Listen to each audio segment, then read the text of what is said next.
د شپږیزې نه ډېر خوښي په خوست کې چې شپږیزه ترسره کېږي دغه نامې ډېر خوشحال وي چې په راتلونکي کې بیا شپږیزه دغه خوست ته راشي مینهوال ډېر لري لوبغاړي ډېر لري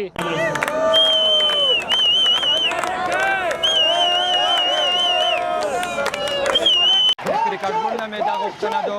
چې شپږیزه لیګ چې په خوست کې پیل شوی دی په راتلونکي کې هم غواړو چې په دغه خوست کې پیل شي ځکه چې مینهوال یې زیات دي تماشاچیان یې زیات دي